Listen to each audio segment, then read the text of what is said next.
forget your Wi-Fi password, but your laptop is still connected? Don't worry.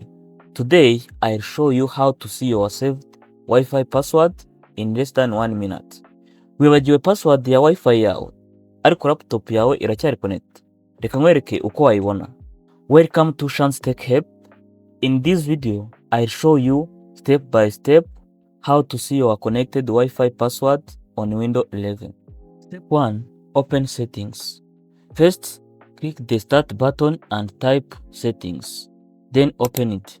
Cyangwa ukande kuri Windows key, then wandike Settings, hanyuma uyifungure. Step 2. Go to Network and Internet.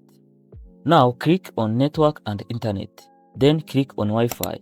Aha niho dusanga amakuru yawe yose ajyanye na Wi-Fi uri gukoresha. Then step 3. You open your connected network. Under Wi-Fi, click on the network you are currently connected to. Urabona izina rya Wi-Fi yawe iri connected. Then urikandeho. Step 4. You will see where written Wi-Fi network password.